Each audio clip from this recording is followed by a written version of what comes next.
Hey, what's going on, everybody? Hopefully you are doing well. Thanks for coming along for the ride.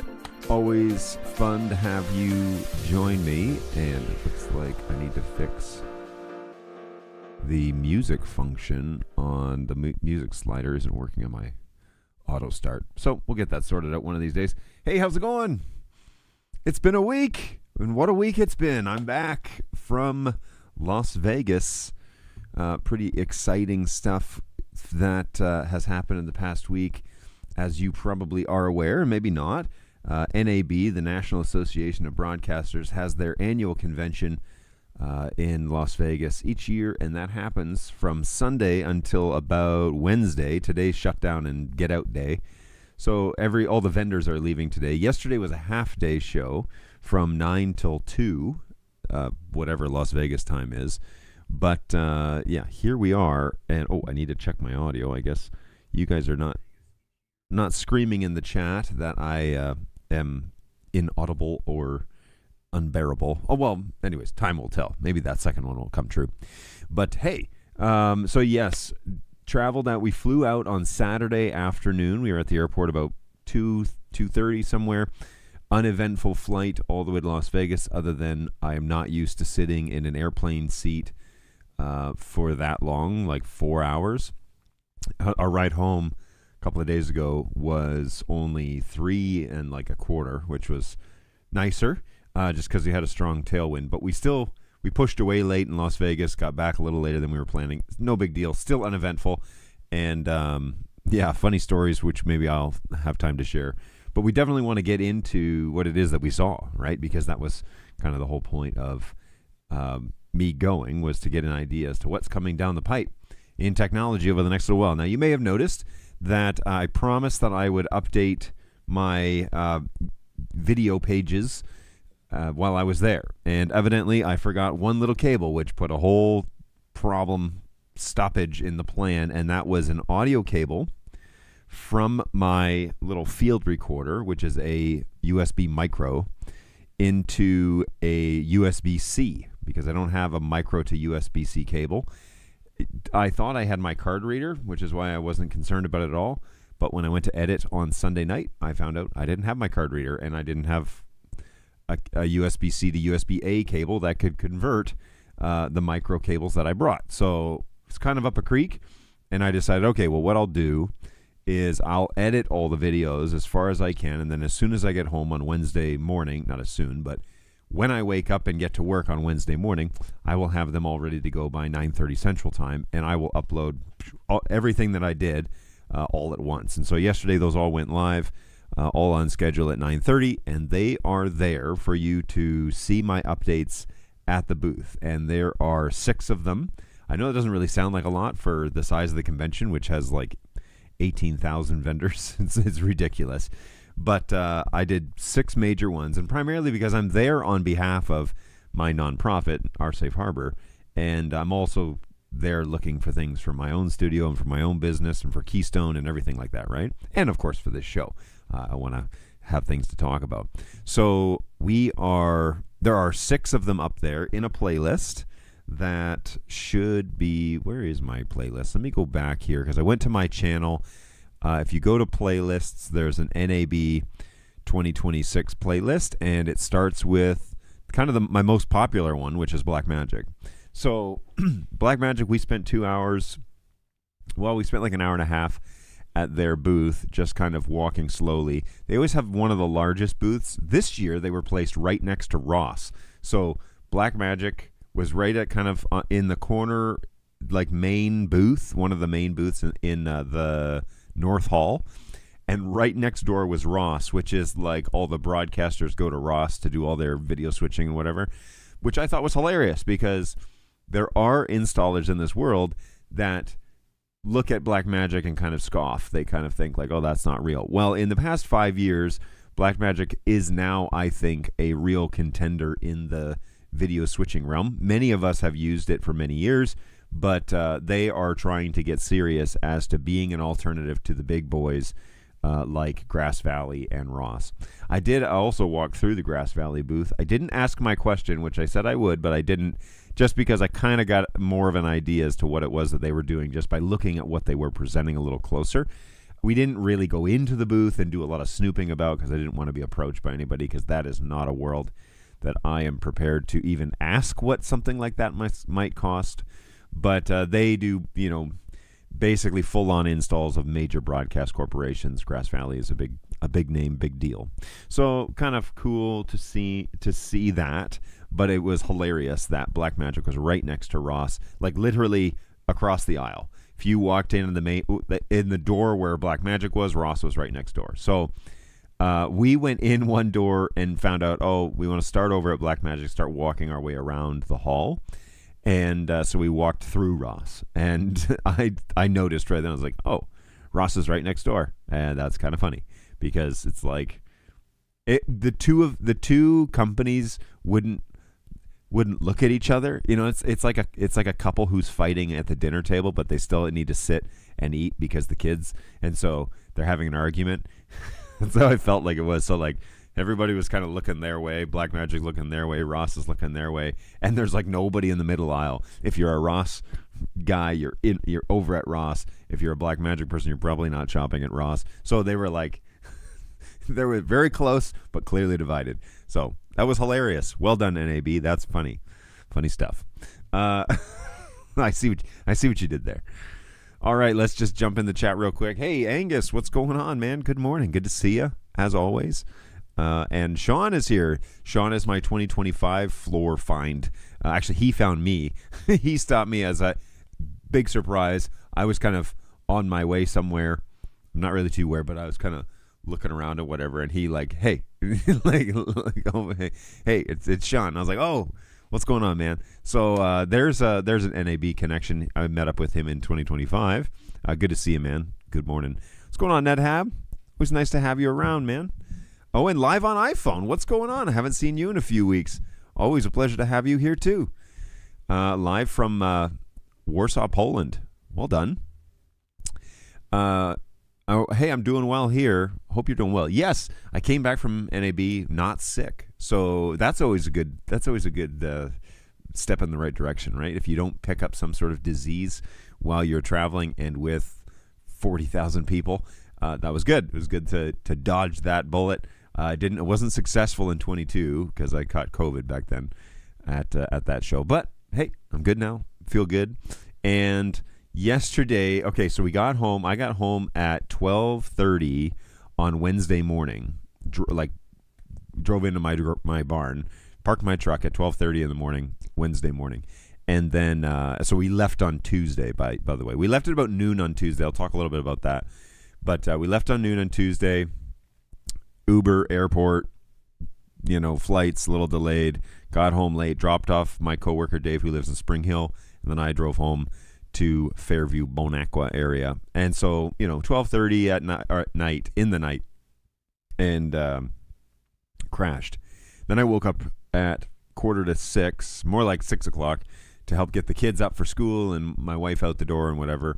And then I was awake.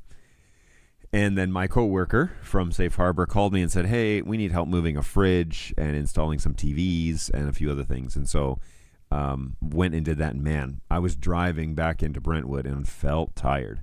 And then we were out kind of late. We met my wife and kids for dinner because we didn't want to come home and make food. So we were kind of all that way, like the Franklin area. So we met up for dinner and we were out until 7:30 or whatever. But by 9 o'clock, I was passed out on the couch. And by 9:30, I was in bed. So I woke up again at 5:45 today, was moving at 6 o'clock. And the kids and everybody got off really on time and early. But yeah, I feel really good, and I'm in cup number 3 of coffee, so it's maybe the caffeine, but I feel good today and ready to get after it. So I got some energy for you today, which is kind of rare after a show like NAB, because you walk 20,000 steps every day.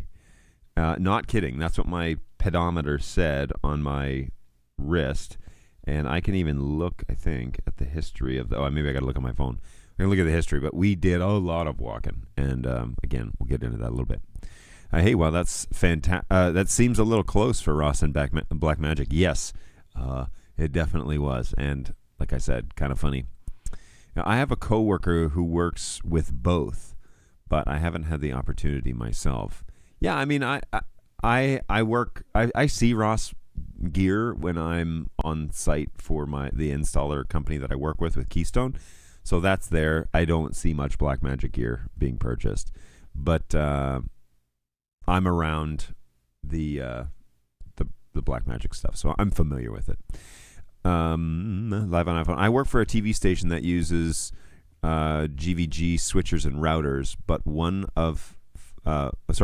for new project selected Black Magic because of the price. Yeah, I mean, the vast difference in price. We're talking astronomical differences between Grass Valley and Black Magic. But Black Magic gear is not known for its robustness in terms of taking abuse.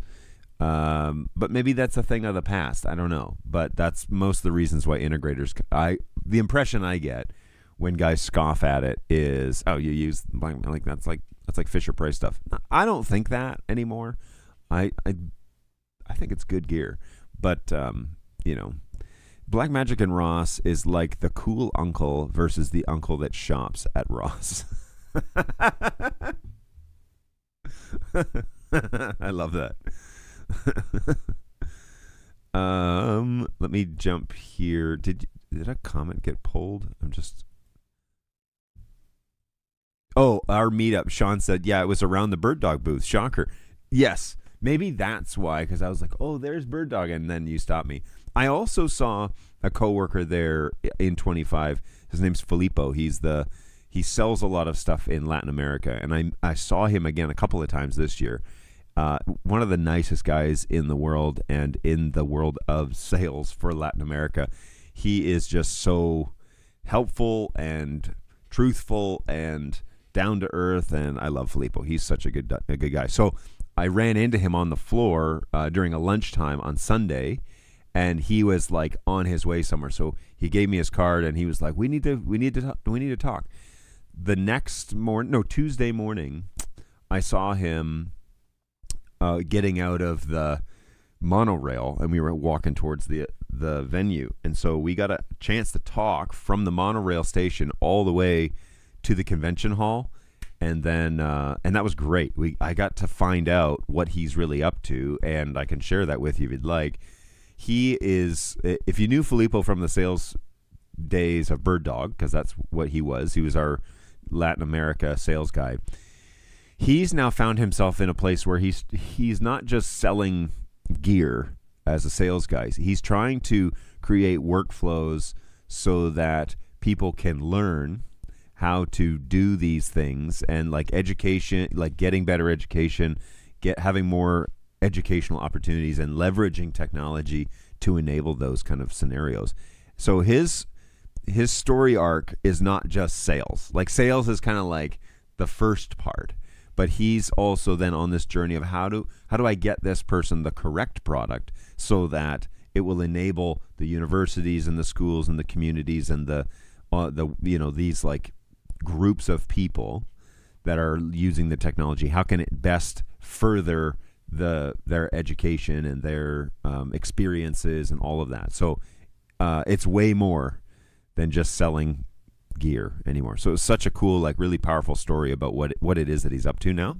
And I wish him all the best. It's so cool that that's what he's doing. And hopefully he had a good show. New Black Magics all have redundant power now. Yeah, so that's like one of the steps. Great call, iPhone. That's one of the things I think that Black Magic is like, no, we're serious. And so, we're going to add redundant power into most of our new gear.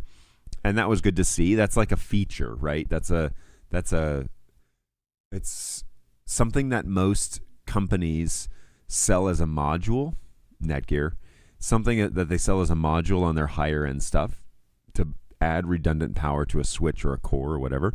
But man, if it's already built in, that is a value add big time.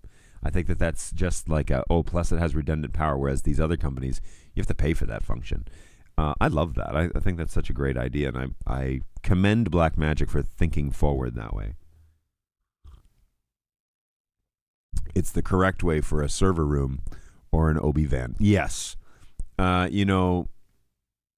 It's just like, it's almost expected. It's just a shame that you have to, with most installers, you have to pay extra for that function, which is silly because everybody wants redundant power. It's just not everyone can afford a redundant power. I just wish it was a part of the build. Look, if you're going to sell me a $10,000 switch, add redundant power on it to start, Great stuff. Good stuff. So what do we want to talk about? Like, I don't know if you had a chance to watch my videos. Some of them have some traction and some of them do not. The videos that I decided not to record this year were my daily recaps because they had like single-digit views last year, and they take just as much effort and coordination to record. So I didn't do that. I was just like, I'm just going to do the venues that I'm interested in and the ones that we'll probably talk about on the show. I'll do a little, little shorts, 2 or 3 minutes for each of those, and I'm not going to worry about, here we are at NAB or finishing up day one of NAB. None of that. Just do the things that people want to watch and don't spend time on the things nobody cares about. So my trip was great. I mean, we had a great time. We stayed at the Link, LINQ, which is kind of middle of the road, but not as expensive as many of the resort, like the Venetians or the, what was the other one we went to? Oh, we went to the Bellagio. One of the things that we did in the afternoon, the first 2 days, Sunday and Monday, we walked the Strip, and we went and we watched the fountains at the Bellagio, and we went to In-N-Out Burger every single day because it's something that I can eat without worrying that I'm going to eat unnecessary carbs. And so it was great. I mean, we had a couple of days, and that's where we got a lot of our steps in. My watch was on single digits by the time I got back. Battery level was on single digits by the time I got back. So every day. It was great. On Monday night, so we got there Saturday, went for a walk. Sunday night, we went for a walk. On Monday, we decided, we were just like, well, let's just go for a walk. So what we ended up doing, though, was we went over to the Venetian. We were going to just see the structure. There's some amazing, like casino fronts. And I said, oh, this is where I got lost trying to go to the restaurant that Bird Dog was hosting back in 22. And I said, let me show you where that restaurant actually is now that I know where I am. So I took Dave on this little trip up the escalators to find this restaurant. And then when we walked in, it was basically like an indoor resort / mall. Is the Venetian and the Palazzo or Plaza or whatever it's called. They're connected, but by this giant like walkable mall with a casino on the first level or the basement level, and this walk-through mall throughout the Venetian. So I was like, let's just go for a walk and see what we can see. So we walked on Monday night. It was great, and got a chance to see things we hadn't seen before. And we got some ice cream, which is not necessarily on my keto diet. I got a little tiny mini $10 one. My coworker was looking for ice cream each evening because he takes a picture and sends it to his family because it's kind of one of their traditions on a trip. So we went and found ice cream and walked a lot. It was great. We had a good time to kind of distill what it was that we had seen, but also we got to see part of Vegas that we don't normally get to see. My wife had stayed in the Venetian for a conference that she had gone to many years ago and said there's like an indoor river with like this like gondola ride and all this like all these shopping. She said you can go in there, go to Vegas, go to the Venetian and never have to leave because there's enough to see, especially during the day when all the shops are open. So we went for a walk, got spit out back outside at somewhere, and crossed the road, went down to see like closer to the Bellagio, and then we like went over this bridge, and then you can go back down to the street through the Bellagio. So I was like, hey, let's go in here to go back downstairs. And then we ended up finding that the Bellagio is also a giant shopping section. So we went for a walk through the Bellagio and stumbled across a bunch of things inside the Bellagio. And I thought, this is probably what we should do in future years is like pick a casino each night and let's go walk through it and see what we can see, because it's just wide open, right? They want you to come and gamble. So they're not going to only reserve it for people at the resort. They're going to want everybody to come off the street and gamble at their casino. So it's wide open. You can just walk around. It's great. Sean says, hey, I hope Black Magic got better OEM power supplies. The older power supplies that shipped in or with their gear sucked. Really? I didn't know that. Yes, I definitely hope that they have an upgrade. You can also see, I don't know, by the way, because that's an interesting comment. If you watch my Black Magic video and then you watch my Netgear video, there's kind of a explanation there on the Netgear one as to how these products are priced the way they are. I can tell it here, though, just so you don't have to necessarily go watch the video.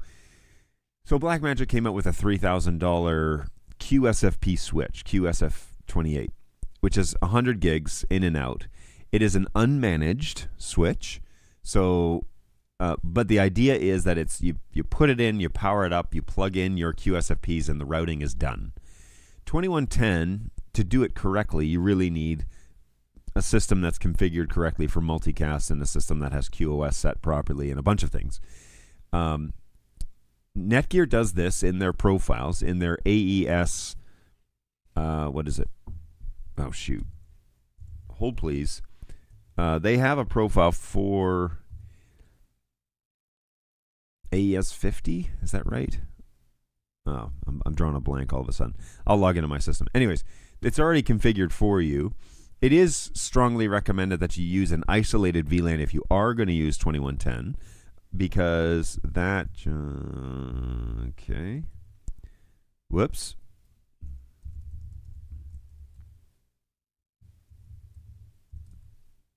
There it is. All right, so if I go to here, site settings. So, okay, AES 67. Thank you, everybody who probably put that in the comments before I got to it. So AES 67 is the protocol, the audio protocol for 2110. All right, so if you want to use 2110 video, run a profile that's AES 67. Now, if I were to create a profile and select a profile, audio AES 67, I was told, is the one that you would select for that specific 2110 protocol that you're looking for.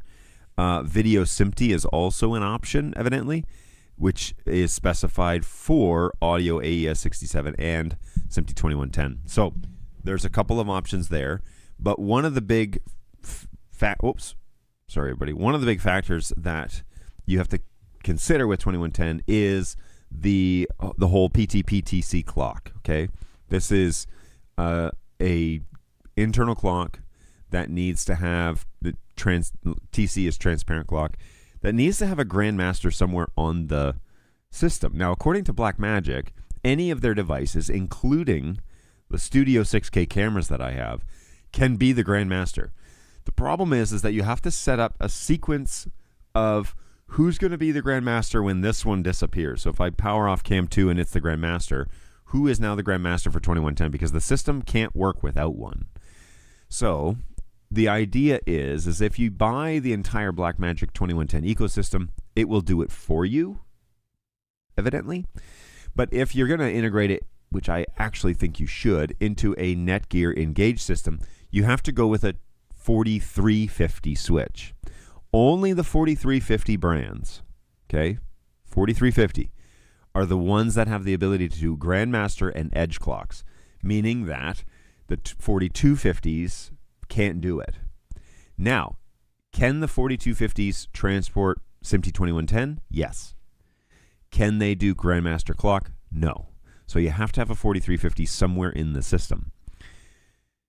It doesn't mean that you have to buy a QSFP switch. However, if you're going to do QSFP from the new Blackmagic devices, you will need a QSFP switch. And if you're going to do QSFP on Netgear Engage, it's going to be their new $10,000 QSFP 16-port switch. So there are some things to consider if you're going to do 2110 routing correctly and properly.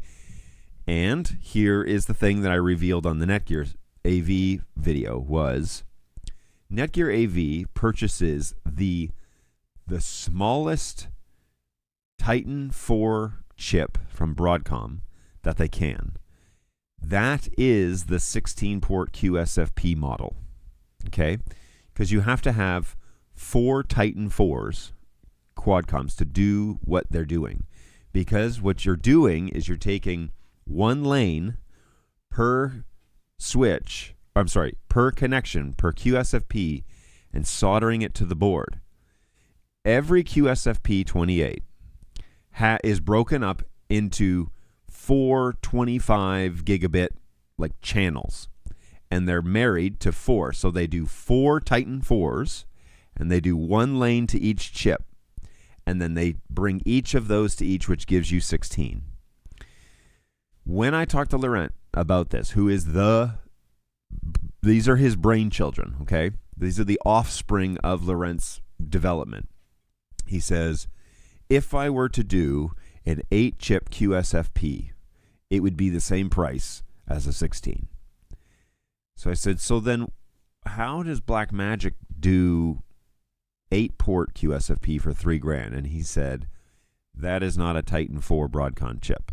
And the Titan 4 is the cheapest version of this type of chip that does this, which then, if we read the tea leaves, they're not using Broadcom switches or Broadcom chips. So they don't know what sort of chip they're using, but it is likely not an industry standard. The industry standard, the cheapest one you can get, is a Titan 4, and the way that the Titan 4 is configured would equal 16 QSFPs or 40 copper and 4 QSFPs.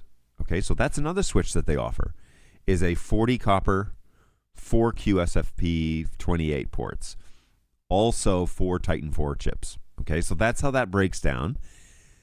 And that makes sense. So if you're going to get into 2110, your backbone is going to be the 4350, more than likely, the 4350 QSFP switch. And you can make that your core because that's the most sophisticated, which means then it can be your Grandmaster. So you're getting a Grandmaster for your 2110. You're getting all the ability to plug, to do the engage routing, to do it correctly. Somebody has built the video, this one right here. Someone has built this profile for SMPTE 2110 video and AES 67 audio, which is what Fairlight is doing. Okay, so the new Fairlight Live or Fairlight, what's the other one called? Fairlight Live and Fairlight something, they're boards. They're using AES 67 audio. Okay, so that's because it's the same as SMPTE 2110. So because of that, if you're really going to get into this, you can buy the Blackmagic ones, but we don't know what chip that is, and they're probably not going to share who their supplier is. So there you go. All right, I'll catch up on the chat real quick, and then we can get back into this. Only external power supplies suck. The internal ones work okay for me. Yeah, and they've worked well for me as well. This is for Blackmagic.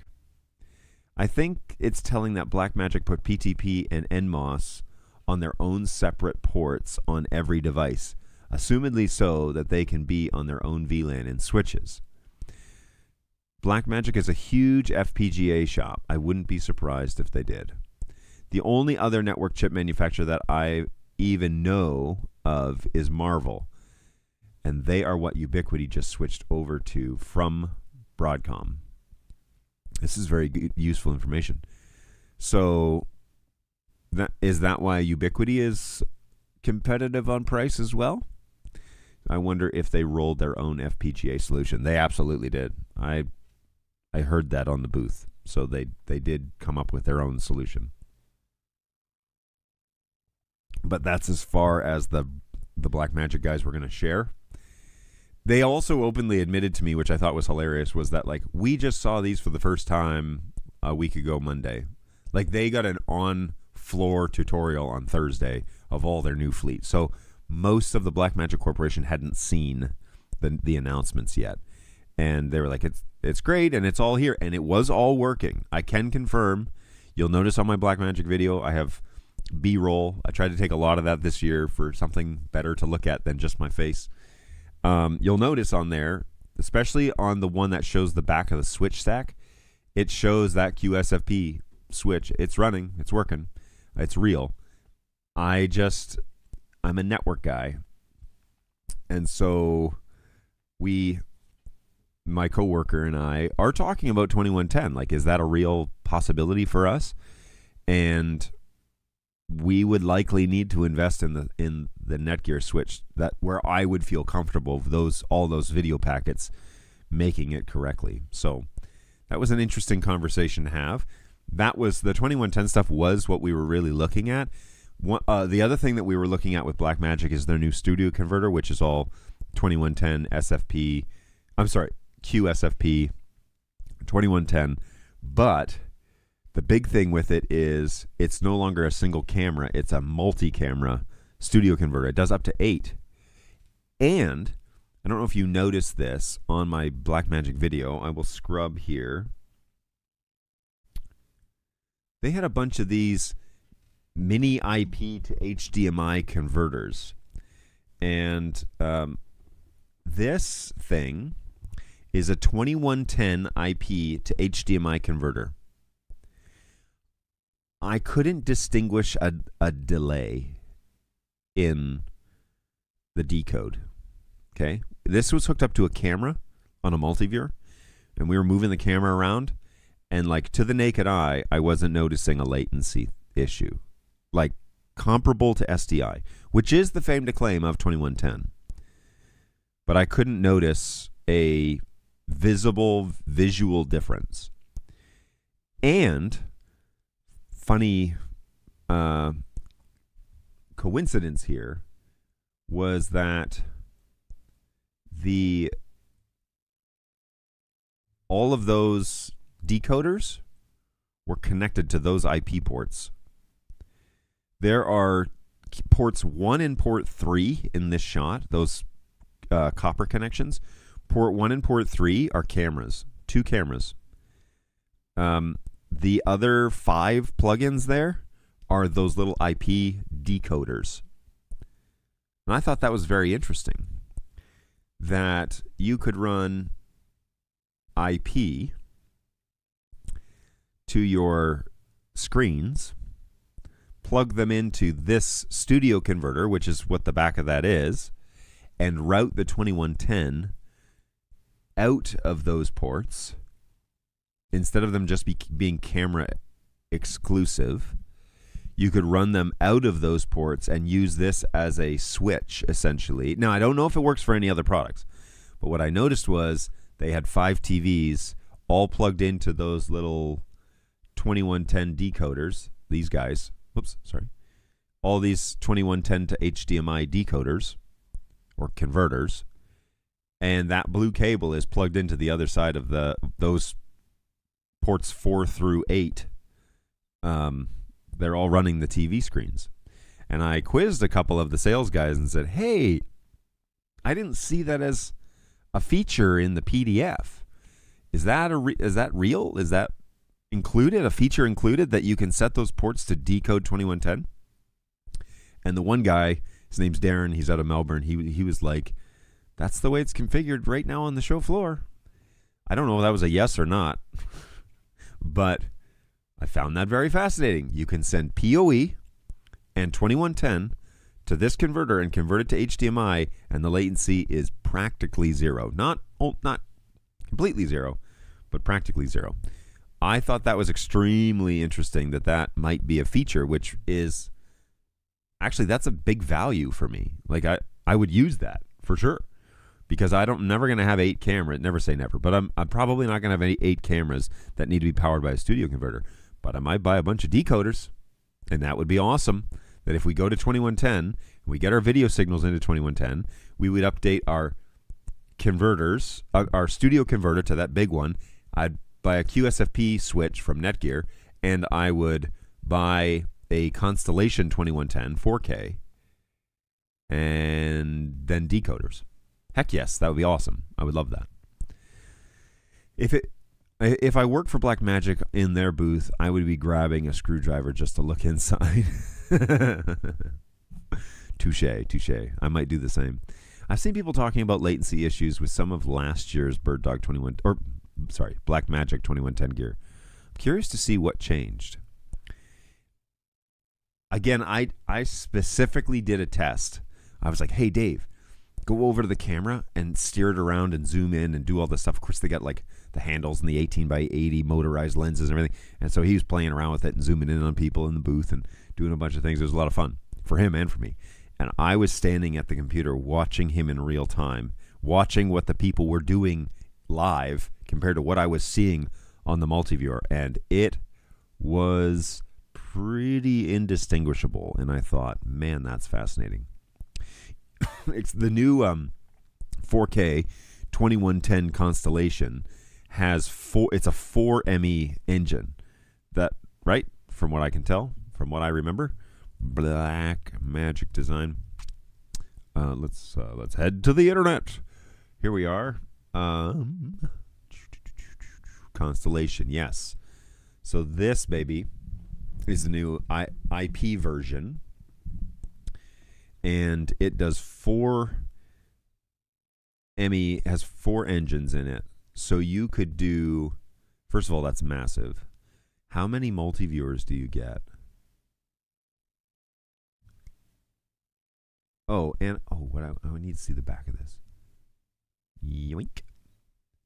Okay, so you have your Ethernet control port here, but then you've got your 100 gig ports here, and then you have 10 gig 2110 ports. So in theory, you could plug that into a 2110 network and use those as switched ports, maybe? I don't know. I'd have to ask. If you didn't have QSFP today, maybe.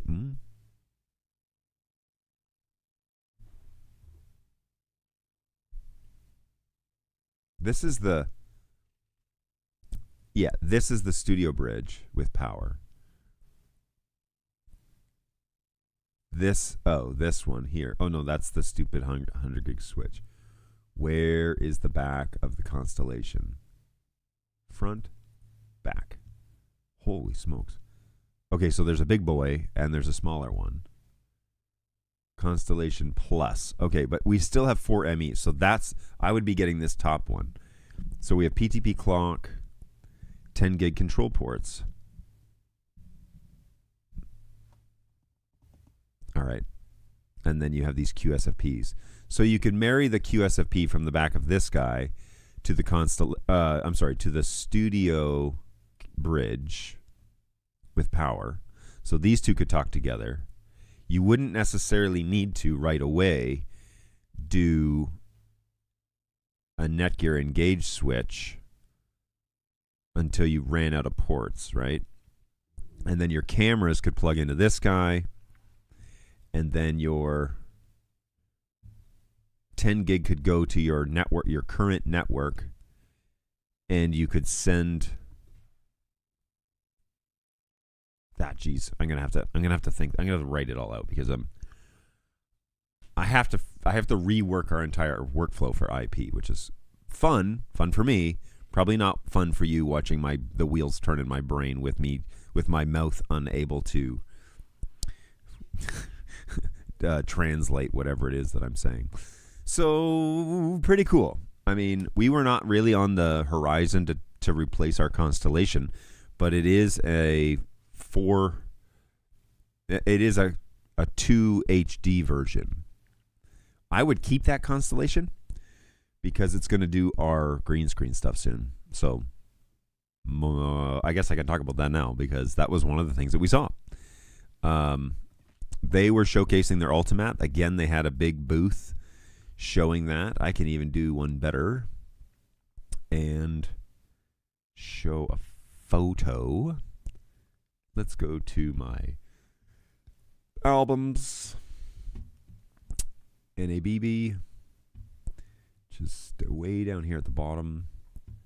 And we're going to switch this by sort down. All right. So while we were at Blackmagic, this is the picture I really want to show because it was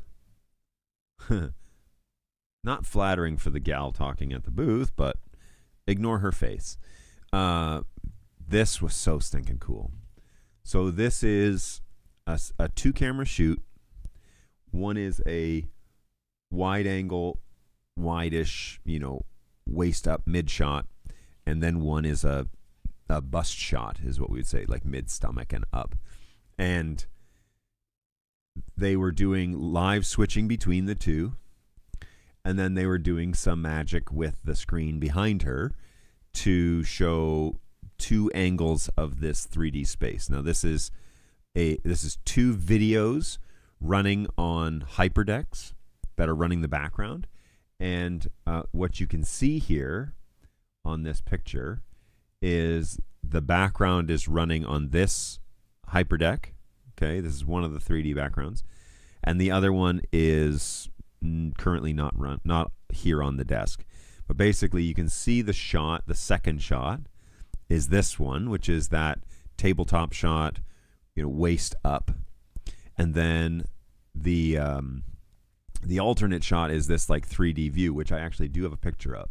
So here she is talking to her friend who is not there. So she's kind of looks like she's talking, but not. And they created this 3D environment. They even pasted in these big honking cameras, but that's not what they're using. They were using these little pocket cameras, which is hilarious. That they're doing this like sleight of hand. Look at these broadcast cameras were you these Ursa 12s, but they weren't. I thought this rendering looked fake, very fake, very fake. but I thought this rendering was very believable. So, is this what I meant? Okay, one thumb up, one thumb down. So, this green screen business is kind of like what we're interested in getting into. But we had a very productive conversation with now my new friends. They recognize me now. Our friends over at Socially You. And Socially You has several key players. The two people we got to talk to were a guy named Jay. Oh, we can do that full screen. Jay, will your card... Let's put this in front of my face and see. There we go. Jay, who is an expectant father, who is going to have a baby very soon. So congratulations, man. Always exciting news. Really excited for you. Fatherhood is awesome. Socially You. And the other guy is a guy named Andre. And he is also one of the main dudes over there. Jay does their background stuff and like generates their backgrounds. Well, last year he was busy creating... Oh, did I take any pictures of there? I didn't. I should have. Oh, I took one. So last year he was going out on location and making videos and then using those videos as his live backgrounds. And I thought that was amazing because the background was real and the foreground was real. The key and fill match. Well, not key and fill technically, but the background was also a video. And the Ultimate, was just playing a video as the background and then doing the key and fill on top. And they could get really tight with the green that they were using. They were able to get really tight keys and from the sensors on the cameras. And they were using 6K Blackmagic cameras. And I even asked them, why these cameras and not the 12s? And they said the 6s, the more sophisticated the sensor gets, the harder it is to get an accurate key because there's more data. There's like 4 times as much data coming through. And I thought that was very interesting and useful information because that means we don't have to buy. That means we would have the best of intentions of buying a very expensive camera and then finding out, hey, this is a lot harder than it needs to be, than it should have been. So those 6K box cameras... probably where we'll start. And we might even... Well, let me back up after this next statement. But what was really neat was they did have some live sets. And so this is my coworker, Dave, that I have showcased on here. I said, hey, Dave, go sit on the Live U set. And then we can see what it looks like on the show. And here he is. With all of his sports cars or Jay Leno's garage, I don't know. But one of the things that Jay from Socially You told me is that they have moved away from recording live backgrounds, and now they are able to generate backgrounds that are video with AI, which I think is also very interesting and useful because there were several sets, and I wish that Oh, you know what? I have a video that I think shows it. They had one of their wives were there at the show, and they showed her. They gave her a balloon, and she was like rubbing it in her hair and then pulling it away to show the green the ability to take that green out of the shot. And so this was where she was sitting most of the time. This green evidently has been there. ProPsych makes this green. You can even order it as a paint. But this green evidently is the bee's knees, meaning positive, for... let me show you this one. It is the green. There she is, the lady in the background here. This was their like all-day model for keying out the green. And this was the shot that we were really most impressed with because it's like a living room-ish, like an expensive living room, but has a little fire in the background. The fire is moving, but it's a very clean look. And she was sitting in this chair, messing with her hair, and I thought that was very fascinating. Now, and this is Andre here. He's on a call, I think with his family, saying goodnight. So, and they're out of Tennessee. They're out of Chattanooga. So they're not far from us. We might go visit them at their studio, and I will definitely take some video while I'm there. So look at this. This is his system, and he is able to press these presets and change the angle of the single camera shot, which I thought was extremely fascinating, because that was my problem is, hey, I'm only going to be able to get into this with one camera. And he said, oh, well, what you need, though, is a constellation that has 2 engines. And then what you do is you can take the same shot and the same video, but send it to the engine and then just stretch it a bit. And then when you zoom in, it looks like you can add blur and you can stretch it so that it looks zoomed in. But you can use the same background for 2 different. And he said all you need is an engine to play the background piped into the Ultimate, because that's playing background, right? So all you need is an engine. You don't necessarily need a hyperdeck, which is what we were thinking we would need. Now, for useful, like, easeability of using this system, we still might get a hyperdeck, but our POC, our proof of concept for this, for this show, for this idea that we're trying to use, is we may just do 3 HD hyperdecks, and we might just use one Ultimate 12 HD, which is their mini, and just roll out with that system to start, and then invest our money in a good camera that we can, like, downgrade. Now, we asked Andre, who does this for a living and makes his living off of doing this. We said, like, if you were trying to do a POC, would you save up all your money and do 4K right away, or would you proof of concept this in an HD version and then invest in the 4K stuff later? He said, well, you're going to have to buy all brand new 4K stuff if you're going to go 4K. So he's like, for me, it doesn't make me any sense to do 1080, although he said it should work the same because it's just the same system. But he said it should work the same, but he wouldn't invest in 1080 at all, because that's not where his money is made. They want to be able to do high, 8K if he can, but he wants to do 4K or less. We would be stuck with 1080 or less. Honestly, I think if we were to start doing POC of this at a 1080, we only stream in 1080. So I would buy a 4K camera, which I already have. But I would buy, if I was going to buy another camera, I would buy a 4K box camera to do this. And then I would do downgrade to 1080 to start, but then have that 4K camera when we go to 4K. So I think that's where I'm at right now in my brain. I just don't know. Compressing video takes at least 1 frame of latency. Going uncompressed to 2110 saves that amount of time. What changed is Bird Dog Cave to the Dante AV thing. Do they try and match the green to the actual sensor? I don't know, colorimetry. So they do a lot of, like, dialing in. Apparently they spend like a day just dialing it in. But once they're done, they're done. Now, each of their backgrounds, they change the lighting. They use DMX commands to change the lighting so that the subject matches the background. I think in our instance, we would try and set up lighting the same in every recording that we do for the backgrounds, which I think I talked about this last year. We would just set the lights the same and then do background lights in the video. Honestly, the first few places I want to go and record and try this out is at our lead minister's home, who basically his wife has it set up like a museum.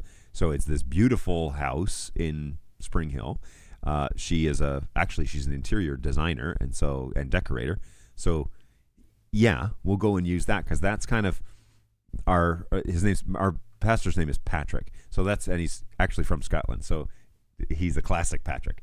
So Patrick will be at home, literally feel at home in these videos. And the only thing that I want to advise him against is don't explain how the sausage is made. Let us do that one day, but don't say I'm actually on a green screen. Don't do that. Just teach your lessons. We're gonna build him a little studio that he can just sit down, hit record it to a hyperdeck, and once he's done, I'll pull that across and It's going to be awesome. So excited for this project now. Socially You and ProPsych, they were at the ProPsych booth, but Socially You is there. These guys, just super down to earth. If you know people that need to do corporate events and they could just fly their guys out to Chattanooga, or I don't know if Socially You goes on location. I'm sure they do. But if they want to do like corporate videos for your marketing or whatever, these are the guys you should contact and talk to. And I told Jay, I said, hey, I'm on the cusp of stealing your idea. And he was like, awesome. And I was like, I want to build a green screen and like do what I was like, last year you basically inspired me to like try this. And we just need to wrap our brains around the final purchase list. And he's like, yeah, let me tell you. He was not at all like, oh, you're not going to pay me to do this. He was very much so like willing to help. He invited us out to their studio, which I thought was really cool. So yeah, we're gonna check it out. And he said, oh yeah, and we said, if you're ever in Franklin or Brentwood or whatever, like look us up, call us, find out who we are, and we'd love to take you by the soundstage, and maybe you can give us some ideas as to here's some options, here's what you could do. Sidebar, yesterday I was at the soundstage and we took down our 55-inch TVs for iMag and we put up 70-inch TVs because the guy that owns the house was like, I'm just going to upgrade those to bigger ones. So now they're like these massive screens. We only have like 50 people in the audience, but they are humongous now. So Sunday will be fun because our audience is going to walk in and be like, whoa, this is a big upgrade. Like sitting that close to 70-inch TVs, like they're at the front of the stage, but so is the audience.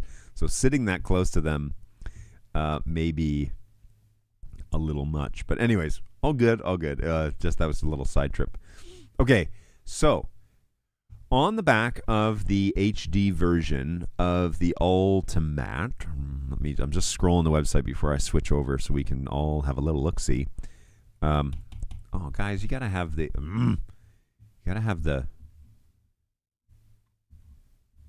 They don't actually have it. Okay, the Ultimate. Oh, here we go. Yay. Front and back. Okay, here it is. Okay, here we go. Yay, Blackmagic, good for you.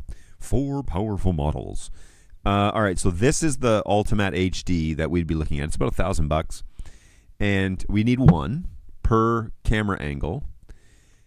But what you could do here is can I zoom in on this? Yes. All right, so a little more. All right, the picture's not getting any bigger, just the website. So, all right, so you can come in here on your background SDI connection, which is Ultimate going to get a 2110 upgrade? Because that would be amazing.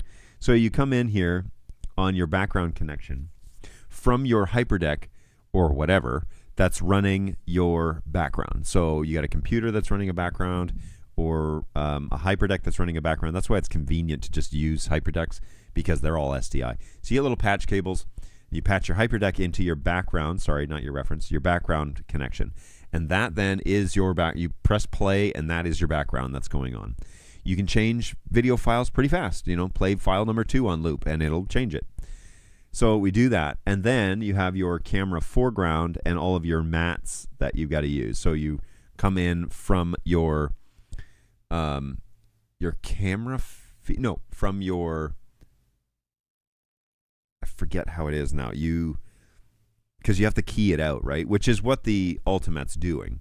And so you come in with your camera feed, and then from there you just go program out to wherever you're recording, which is kind of fun. But I guess it's camera foreground is where we would go in. I'll have to look at the user manual. But basically, for every install that is pre-recorded video, you would do one HyperDeck to play the foreground, the camera foreground, which is this guy, and one HyperDeck to play the background, and then you got to record it to somewhere, right? So you could bring in let's not go down that road just yet. But it's a pretty simple setup, and then we would then come out of program out and go into probably into our ATEM or something like that. Now, I might even do it here, and because the Ultimate would probably live at my house, because all we need is the camera feed. Oh, how would we do that? Camera feed. I need to put that on a hyperdeck or on my cloud, but then I've got to get that into this thing. So let me think that through a little better. That was a very poor explanation. But anyways, I got to sit down and draw it out, map it out, and then make a purchase list to kind of get it all done.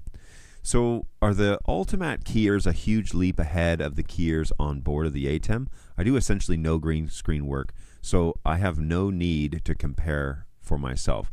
Yes, from what I understand, the Ultimat engine is like the next generation of keyers, and the guys at Social EU and ProPsych seem to like say this is what you need to be looking at if you're going to do keyers. Like they really like it, but it's important to have a really sensitive camera. The 6K cameras that I have would probably be sufficient. I don't think the pocket cameras would be great, but as you saw on that photo from the gals at the Blackmagic booth on our first day, I feel like those pocket cameras even did a pretty good job. You know, so if you had to get up and running and you weren't going to buy a 4K camera or a 6K camera, like I think it's the Cine 6K that they were using. Again, I'll have to look it up. But they're using pocket cameras here. That's what those are. So it can be done. And if you're doing proof of concept before you buy a 4K camera or 6K camera, then perhaps that's all you really need. Let me look at those. I can tell you exactly what camera it was if I can just find it here. I'm on their website. So, it was these guys. The Praxis 6K cameras. That's what they were using. Now, they didn't look like this. This has all the accessories and everything on there. It was this little box camera. It was the 6K version. And this is what I want, EF mount. So then the question is, how much? The locking EF mount. This is the one that I want right here. That's 12K. There's a 6K version though, right? Certainly. 6K. Yeah, it said there was. It said up here. Right here. 6K, advanced digital film, 6K sensor, wide dynamic range with EF mount options. That's what I want. That's the camera I want right there. To match the other 6K cameras that we have. That would be the one right there. So let's just place an order, shall we? Actually, it's not really that far out of our range, to be honest with you. That box, I think, is, well, maybe I shouldn't say. Maybe it is. Maybe it's $10,000 and we're going to have to save. Who would have this? Resellers of Blackmagic gear in the United States. OneSource video. Oh, I know OneSource. Blackmagic. This was the... There they are. All right, these are retailing a little more than I thought they were. MSRP is $5,500. Yeah, okay, so we need to save for a couple of months to do that. This is the EF. Oh, this is the 12K version. I don't want that one. Get off me. Hold, please. That's good news. Cameras.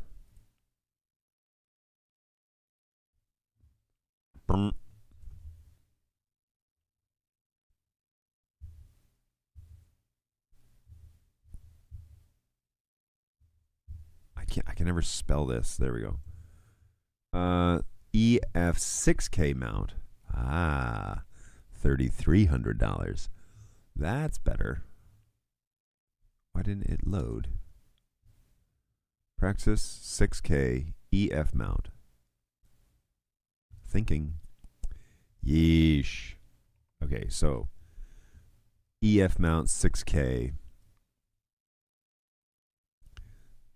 $3,295. See, that might be doable. That might be doable. I wonder if anybody else has better pricing than that. Let's find out.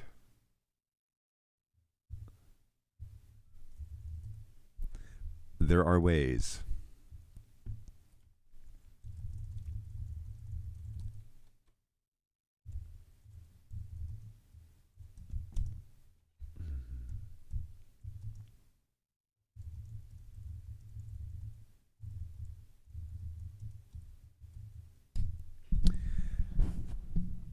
Put it into our magical search engine to find out.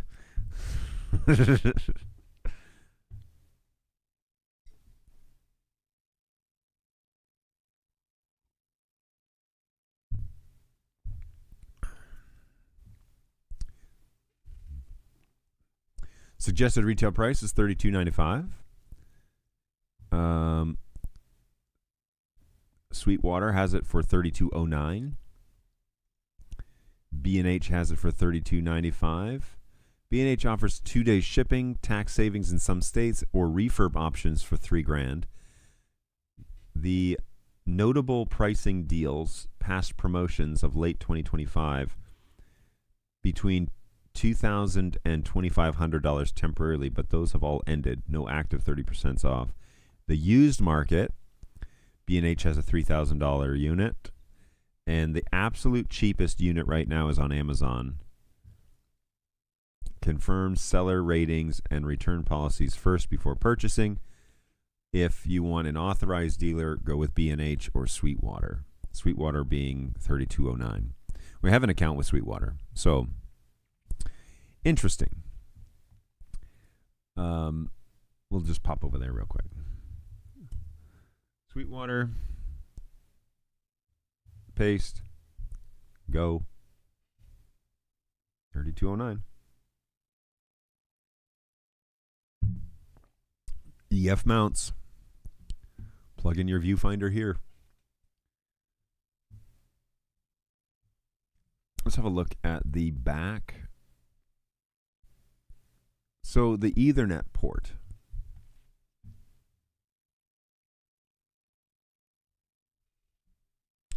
Well, why do that when you can go here? What is the Ethernet port used for? Any hope that it is PoE? One cable. Production, blah, blah, blah. It would be a big thing if it was. So, Blackmagic Raw. Powered by OS. Color, workflows, record to storage. That was something that I kind of forgot about, is that all of my cameras can record on board. So like you don't, 10 gig Ethernet, upload to Blackmagic Cloud or control the camera. What does that mean?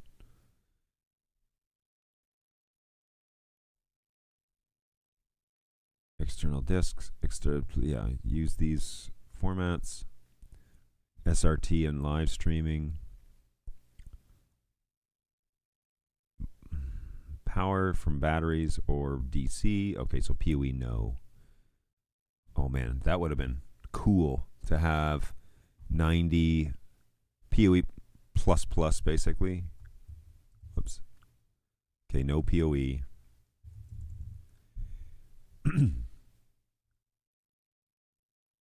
Also get recorders and Ethernet for sharing media to Blackmagic Cloud. You can also connect via wired Ethernet using the camera's Ethernet port to let you get out mobile data. Upload to Blackmagic Cloud or control the camera. Ethernet control port to control your camera over the network via secure and easy REST APIs. Built-in SRT, live streaming. Sharing media with Ethernet port. Connect via Ethernet. Okay, so we're already around here. Okay, well, that's a bummer that it's not able to run off of a, that you have to use DC power for it. However, not the end of the world for what we want to use it for. And if it was recording on board, I just had a thought. Oh. Whoa. This could replace my pocket camera on Sundays on my slider. And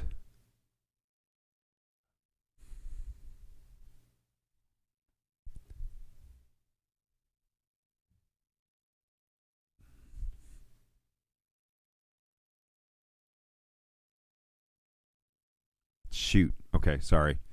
This is that part of the show where you watch me think, and that's probably not very engaging. Yeah, sorry about that, everybody. External key works better than internal in the A10. I like the look of the Praxis series. Agreed. I think it looks slick. Unfortunately, I have almost zero need for that camera. I hardly even use my UX 180 anymore. PTCs are just the way the industry is around here. Okay, well, shall we shift? Shall we shift? Say that 10 times fast. Shall we shift to a conversation about BirdDog? BirdDog had a good showing at NAB. And if you watched my clip that I put up on Wednesday yesterday about BirdDog, first of all, those guys have nothing but love for me, and quite frankly, they could feel an array of things about me and my time there, but they were very kind to me and very generous with their time, even though it's mostly just checking in and catching up as for old time's sake. So I went to the BirdDog booth and introduced my current boss, who is Dave, to my former boss, who was Jamie and Dan. And so they got along just fine. I left them alone for a while. I'm not too sure what they talked about. They said they talked about pickup trucks, but I don't believe them. So they were probably... anyway, no, it's fine. They were having a good time. But Jamie was very excited to see me, and he was a very busy guy because he's head of sales, period, full stop. And so he had lots of meetings to get to, but it's so good to see him. He's very generous, very interested in where I'm at now and what I'm up to. And so it was a pleasure, as they say, to get to talk to him a little bit. Of course, though, Dan also gave me more time than he probably should have because he's the owner. But he came by and checked up, and we caught up, and it was great to see him again. And then, of course, the rest of the guys, my team, they're no longer mine. But the support team, Brayton was there, Frank was there, CJ was there, CJ is a project manager out of Melbourne now. He moved from Texas to Melbourne. But Frank and Brayton are out of the support office in Auburn Hills, and they were both there. Brayton's first NAB, so I'll have to ask him how he felt, how it went once he gets home. But always fun to have an NAB experience, and he was like, I haven't stopped standing for 10 hours straight since Thursday of the week before. And I was like, yep, that sounds about right. So I had a good chance to see a bunch of things, and I'll go around the booth as it was and kind of share with you what I saw. Again, I don't know if I took a lot of pictures there. I don't think I did, actually. I took 0 pictures at BirdDog. I really should have done better with that. Really sorry, guys. But I will pull up the video that I had from there, and we can show you video evidence that I actually was there. So first and foremost is their camera display was kind of their... I felt like it was one of their main focuses. But the thing that was all on its own, out in the open as a showcase, of course, was Play Pro. So Play Pro is alive and working. It seems to be very stable. There's Jamie there in the background with CJ and Brayton there off the corner. These are the boys from my BirdDog days. This is Play Pro. It is a all aluminum case that has a real premium studio feel to it. Everybody remember BirdDog Studio? That's what this thing feels like. It's got a little bit of weight to it. It comes with a metal half VESA mount for the back of your telly. And so these guys have done a lot. It's PoE enabled and it's KVM enabled, meaning that if you had computers that were running Studio Monitor with KVM, which I will, this could sit on the monitor and plug in your keyboard and mouse to it, wired keyboard and mouse, or wireless, I guess, and you could control those computers over KVM NDI. So it's the first in the industry, and I did get to kind of see it plugged in and functioning. These guys were being used, and the thing that I want to draw attention to here is all of the screens that you see running all have a Play Pro attached to them. And I say in this video, look, I've been standing here watching for frame drops, and I don't see them. I didn't detect anything that was. They're all running. Some of these, yeah, they're all running. Play Pros are all the ones running behind the scenes, but they are definitely being used in real time. So that was good to see, because we had some issues with the first round of Play, and now Play Pro seems to be a little more thought out. It's a different OEM. It's not the same manufacturer, I think. So, but it has a real premium feel. And I told Jamie and Frink, I think, who were standing there, I said, guys, from here on in, no more plastic. Just solid stuff like this. I want to spend, if I'm going to spend $400, I want to feel like I'm buying a premium product. And this thing feels like a premium product. So Ken confirmed that it felt like a premium product. Sure, I'm up for a shift. Excellent. I appreciate that. Yeah, so Play Pro feels like the real deal. I didn't get to necessarily mess with one, and I probably will buy one at least and mess with it. But Play Pro does feel like a premium product. They have this little LED indicator light on there that you can also kind of set programs, set different indications for. It's a RGB light, so it's not just green or red. It's a whole bunch of colors. So I thought that was kind of a nice touch as well. I feel like BirdDog's only focus was cameras now. We'll get to cameras. However, this thing was the show. Like, I feel like this was the big deal next to the XL Ultra, and we'll get to that in a second. But here is Play Pro in the wild actually being used. So the next piece was that XL Ultra, and this actually caught the attention. The first day we went to the North Hall, and that's where BirdDog was, and this actually caught the attention of my coworker, Dave, and he spent a little bit of time talking, unprompted by me, talking about this product. And so I thought that was fascinating that he brought it up more than once. And so that made us have to go back on Tuesday, which was our last day, and spend another 45 minutes at the BirdDog booth. And I told Dan, all right, I need to drive the XL. Let's talk about this thing and find out what the Ultra is and is not.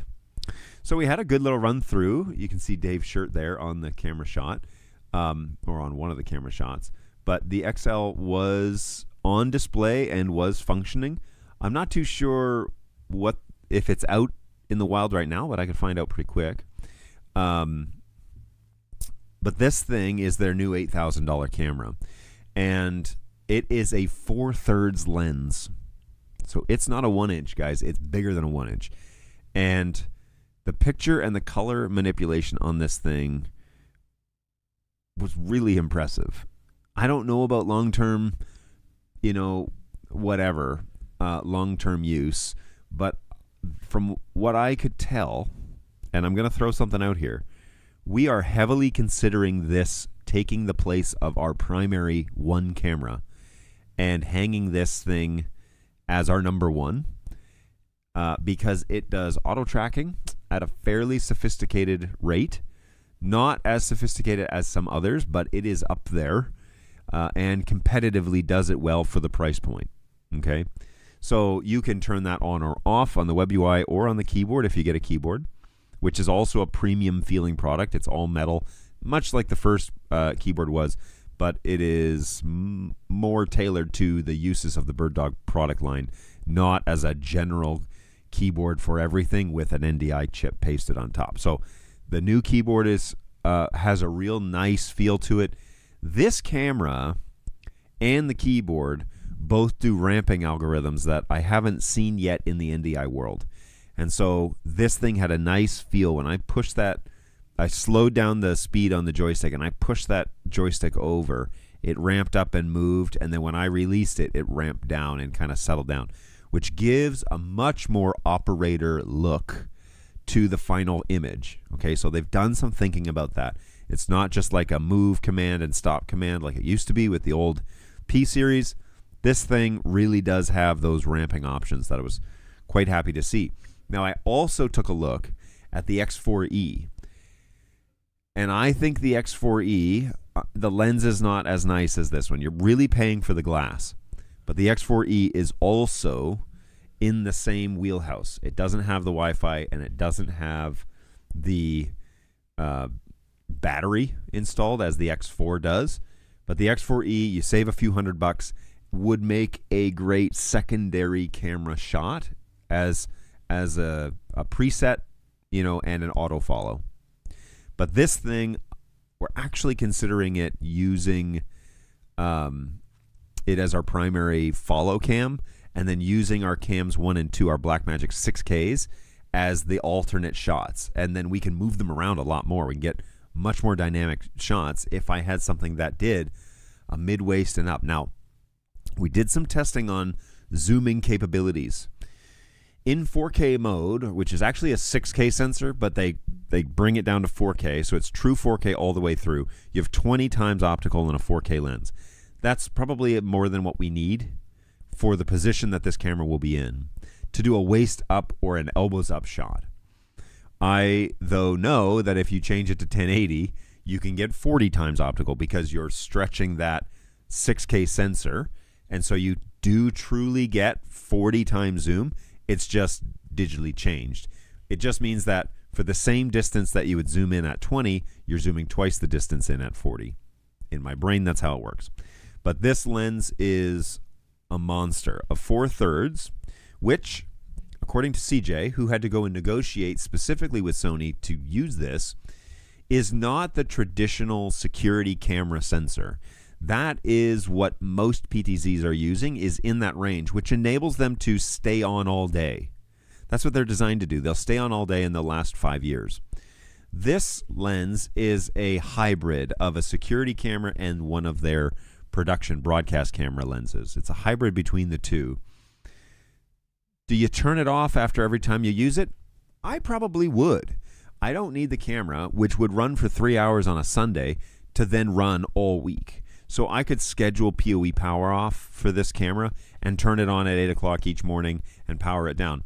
My cameras have the option to scoot over into wherever position they want. So if I had a malfunction or something on cam 1, I could roll over to position 1 from either of my cameras could do it. And we could go pretty quick, actually. But long-term use, I think I would power it down all week that I wasn't using it and just power it up with a PoE scheduler on Sunday mornings from 8 to 12 or from 8 to 11, because we're always off at 11, or 8 to 11:30 or whatever, probably 11. Power it off, and then manually be able to, with an API command on my companion, to power it up if I ever wanted to do a midweek shoot or a pre-record sermon or something like that. So we're really giving this lens consideration. Now, on the back of this camera are SDI ports. The main lens is a 4K 12G out, SDI out. So we could plug into our system right now and have SDI off of the board, which would basically be zero latency, right? It's the SDI expectation. I don't have to go full NDI right away. Oh, by the way, you can see Frank here and Dan, and then Jamie looks like he's talking to somebody, but they were all around the booth while we were there. Come out SDI. Plug right into our system. However, there's a second camera that has a 3G SDI, and it is this little lens down here at the bottom. And that lens is for the AI tracking, but it also allows for a secondary wide shot.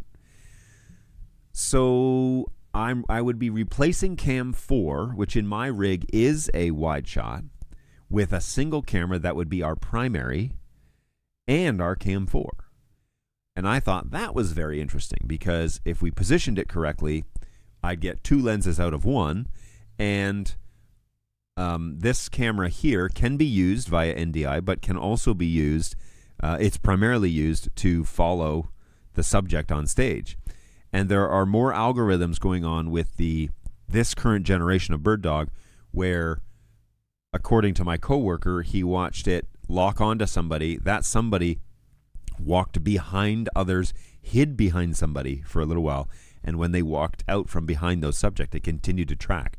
That is something that we have needed out of BirdDog for quite a long time, and it appears that they, at least in this camera, have achieved that algorithm. So, good news. That's what I saw. I witnessed. That's great. And this secondary camera also offers you a secondary option. Both of these lenses can send NDI as well. So I no longer need to use my little Magewell converter that goes up and blurs my background for my countdown. I can now just use this camera's NDI output. So this thing, if we bought it, would accomplish a lot of stuff. And we're really heavily considering using it. The 2-camera thing on the XL Ultra absolutely has my attention. Yes, you do get 2 cameras with this purchase. This is just a little security camera, but this guy is a monster when it comes to NDI and camera lenses and being able to follow. And so, like, we are really considering being able, like, doing this. Now, this camera retails for about eight grand, I think. And let me go ahead and just look. Lots of wall mounts. The Ultra in black, they are currently for sale. I'm sorry, that's the Ultra X5. The Ultra XL. The Ultra XL 20 times 6K, I'm sorry, 4K 60p camera retails for $69.95 in black. Currently 0 in stock. So is this an announcement? There are currently 3 white ones. Oh no. Yeah, XL Ultra 20. Currently 3 white ones at Broadfield in New York. So if we didn't care about color, but we kind of do, I think I would go with black. They're currently out of stock at Broadfield. Now, if we were to go to B&H and we say Ultra XL, whoops, I spelled that wrong. The BirdDog Ultra XL has a back order of 1 month, no black ones for sale. White ones, what the? White ones also on back order, according to them. Yeah, so this item cannot be returned or canceled. So we'd have to ask about shipping, but there you go. It's currently, there's a couple of white ones for sale. Who knows? All right, so we saw that on the booth. Let's scrub here. This is the keyboard. This is the second year the keyboard has been on display. You know, seems to be real, which is good news. I don't like it when things get announced and they're not real, but it actually appears that the buttons are all working. A couple of little glitches that when Dan was trying to show me something, but outside of that, everything seemed to be in order, which is good news. Let me go. Where is my BirdDog timeline? I just want to show you guys something real quick. Okay, this is BirdDog. So if I say master bins, BirdDog, yoink. There's one clip. Yoink. There's one clip that I didn't use. And hang on. Image movie number 23. So movie number 23. Where are you? Where are my Blackmagic? Oh, I know where they are. Oh, I can just do it here. Sorry. Again, watching me in real time. I'm sure it's a revolution watching this. All right, so it's on my Blackmagic dock is where it's at. Put all these videos somewhere where I could grab access to them at any time, which is right here. All right, so I want you guys just to take a little look, and I'm just gonna bring you guys back here for a second while I do this. This is some B-roll.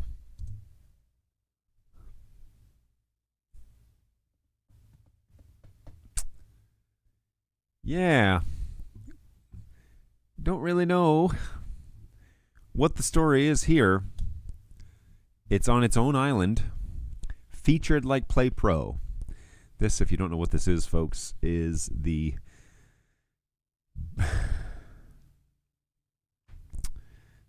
this is Bird Dog Pod. And Bird Dog Pod was announced when I worked for them 2.5 years ago. And it has been at the show for the past 2.5 years. It is currently unavailable for purchase. I do know that. But it is in final QA testing. There have been 1,000 ordered from the manufacturer, and they expect it to be launched probably in 6 weeks. Pod was there. There was one on the stand that was doing switching, and I actually witnessed it was connected to HDMI, and it was plugged, or no, it was connected to a computer, and it was plugged in, and I was actually pressing the buttons, and it was switching. Now, they had one on the show floor last year doing this. They have one on the show floor this year doing this. Last year, it was going to be available in 6 weeks. This year, it's going to be available in 6 weeks. I will hold my breath, but evidently it is almost there, and it's in the last phases of QA before it will be then available for purchase. If it's real, that's amazing. It's been a long time coming. I think they've just had to make good on this product before they can make a pro version, which will be all metal probably. But they've needed to make good on this promise and show that they can actually do it on their own FPGA before they move forward anymore. So it was there. The product was there. I took a little quick video about Mackie, although I didn't really do any investigation with Mackie. This is the camera that I think I would invest in if I wasn't going to get a Marshall camera. This guy right here, I think retails for $300 or something like that, and I would want the little dongle. I don't know if the dongle really costs $80. I'd be really annoyed if it was. But if I go over to Broadfield and I look at Mackie Live, Mackie Live camera. Yeah, this one that I'm looking at here on the screen is $49.95, and the dongle is $80. So this whole rig right here is like almost $600. Oh, and you can buy the little tripod for $50 if you want. I wouldn't need the tripod, but I'll buy my own mounts. Thank you. But for $500, $600 a pop, if you need two of them, $1,200 to do that. You know, if you're going to pay $1,200 to do that, then you might consider spending $1,700 to do the bundle, which looks like this, right? So it comes with a bundle, and then you would need 3 PoE injectors. I wonder, though, is it compatible? PoE, you would need PoE to USB-C. Amazon, what do you got here? PoE USB-C adapter. Can we do better than...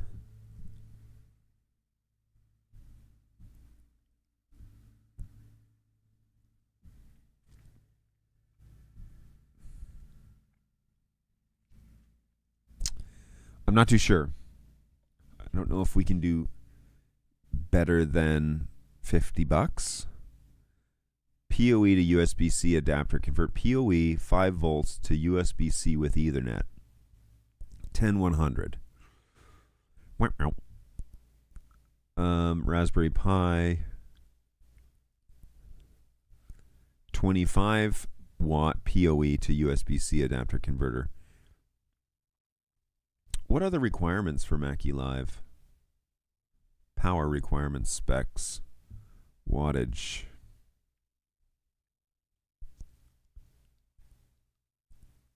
Current input 5 volts, 5 watts. So you need just PoE. Okay. All right, so it doesn't have to be PoE plus. Do we have any like name brands? Doesn't need to be PoE plus. Let's just do something like this. So $30.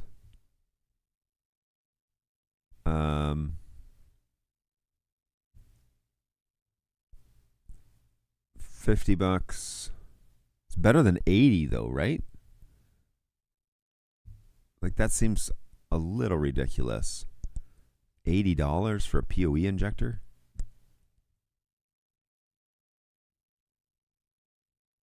$25, $50. I don't need a breakout cable. I want the internet to go over the USB-C. And I guess the other question I have for Mackie Live is if you use the optional accessory,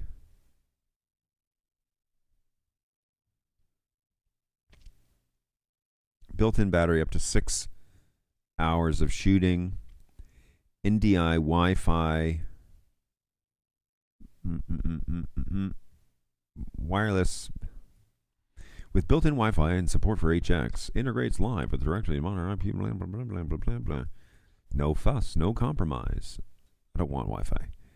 Full integration, AI controlled, mounting flexibility options.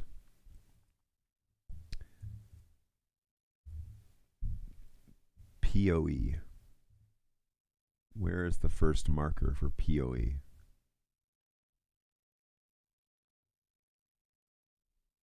Hello? Am I missing something?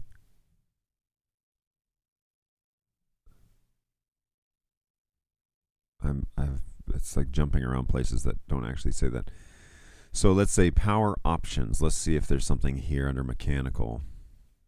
Okay, PoE AF optional. Optional via dongle. Can I get network out of that as well? Network, USB-C type. Okay. Okay, so evidently you can provide it. Ah, shoot. I should have looked at this stupid lens when I was there. Well, I'll have to just get a demo unit. I don't need this case or anything, and quite frankly, I don't need 3 of these. I need 2, right? So if you were to look at all the Mackie options out of Broadfield, the Mackie Live, which is that small security sensor, they're retailing for $500. If you get the Mackie Ultra, which is a 4K sensor, retailing for $12. All of these 4K 20 time, 4K 20 time, 4K 12 time, 4K 12. How big is this sensor? Is this the stinking 3/4? It can't be. 6K capture specs. No. 1/2/8. 2.8. Interesting. Okay. Well, anyway, I really should have spent a few more minutes at that. The problem at the Bird Dog booth is I have people I want to talk to and catch up with. And so when we got to the booth, I said, hey, Dave, if you're bored standing around listening to me catch up on old times, one of the things that we want to see is their auto tracking functions on some of these cameras. So if you want something to do, go and investigate how the auto tracking function works and how the color matrix stuff looks. Something that I was told at the Bird Dog booth is they now have a Black Magic flat setting for their coloration, meaning that it's more aligned to the Blackmagic color settings to start, and then you kind of tweak it from there, because of course we've tweaked our Blackmagic cameras, so there is more of like a start here setting, and then it gets more complicated, like you can edit it from there, which is kind of a nice little preset function. The last thing that I'll say about this camera line is Dan and the team have figured out at least the Blackmagic API. Dan said the Blackmagic API is not exposed. The project engineers seem to think it was, but he has integrated the Blackmagic tally information to the BirdDog cameras, meaning that you put in your ATEM IP address inside the web UI, and you tell it what camera it is in the ATEM, and when you go to Cam 3 on the ATEM, it triggers the tally light on the BirdDog Cam 3. That's kind of cool. That's an extremely convenient function, because not only could you then program like Cam 1, here's my scenario, I'm going to replace Cam 1 with a BirdDog camera, PTZ, and I still want people to look at Cam 1, but it's now that black camera hanging from the ceiling. When that camera goes red, go. That's the go signal. So that's very convenient that that's integrated, and we would use that feature. So that's kind of the last thing I wanted to share about the Blackmagic discoveries that I had on there, was they did integrate it, and it does seem to work. Dan showed it to me live that was a function that was real. So cool. It's really fun. How dare you have friends? Yeah, I know. That was a problem. I did run into a lot of people. Oh, a couple of shout-outs. A guy that I met on the show floor who recognized me was a guy named Chris Reed. He does a lot of... He put a lot of NAB pictures up on Facebook and LinkedIn, maybe? I can't remember which one. But Chris saw me over by the RTS booth, and he stopped me and was like, "Hey, John." And I was like, "Hey." And I recognized his face, but I had to check his tag. And so we had a good little checkup, check in on what he's doing and all the projects he has underway. And so we had a good chat, and he was happy to see me, and I was happy to meet him. So that was great. The other person that I met up was Stephen Mann, who is probably on a flight either back home to Atlanta or home. I know his flight, they were leaving yesterday at midnight, so he may be asleep.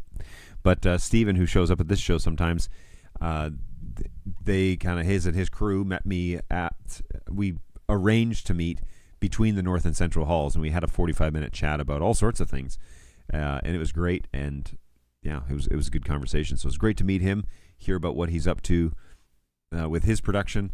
He has a budget. He had a budget of like $500,000, and they're wanting the results with like $150,000. So good luck with that. That would be a challenge, to say the least. But and Filippo, of course, I saw on the floor, so that was great, and all my BirdDog friends and guys at Socially You, Jay and Andre, who kind of recognized us from last year, and we had a catch up. And who else? Oh, Gary. Gary is the comms guy at Blackmagic. To shift back to Blackmagic for a second, Blackmagic Tally, that's fantastic. Yeah, integrated in BirdDog NDI stuff, so thumbs up there. Will they be bringing that to the P200? I think the P200 is end of life. I don't think they're doing anything else with that. Everything has kind of moved away from the P series at this point. This is like 6 degrees off of iced coffee. So back to Blackmagic for a hot second. On all of the new products, they're all 2110, and they don't have a tally talkback. On Tuesday, I went to the booth and I found Gary. I said, "Gary, you helped us out big time with our intercoms. We're actually using a Dante system with intercoms integrated with Tally." I said, "How do we do this if we switch to a studio converter that doesn't have a talkback port on the studio converter?" And he said, "Well, there's one of two ways you can do it. One is you can convert 2110 AES 67 into Dante directly.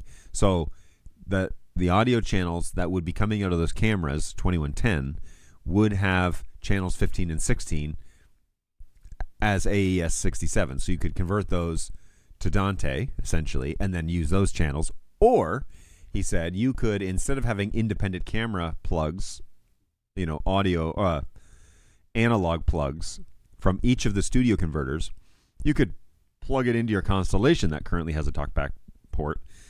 It would do a general talkback on,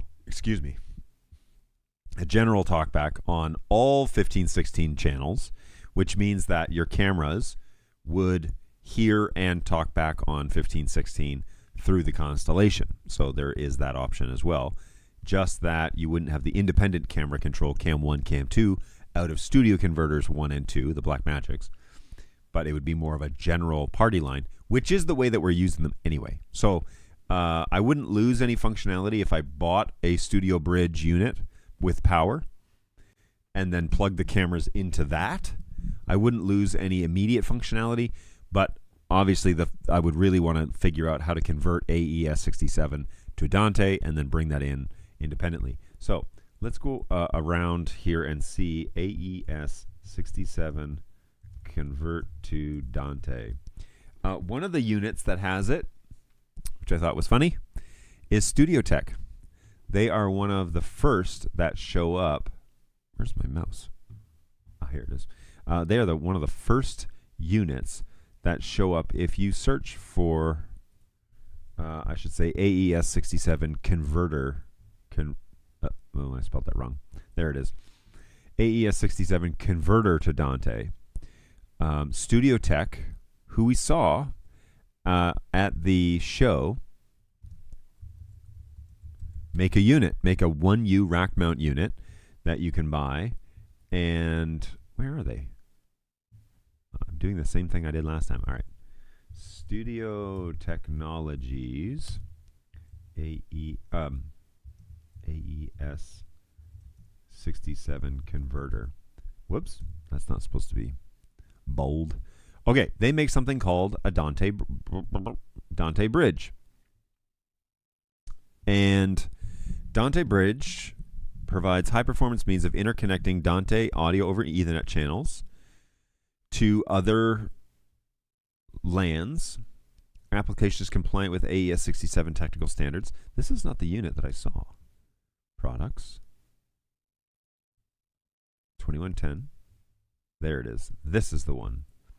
2110 to Dante Bridge. This one, basically, network setup compatible with 2110 standards. Other networks support Dante. 2 versions are available.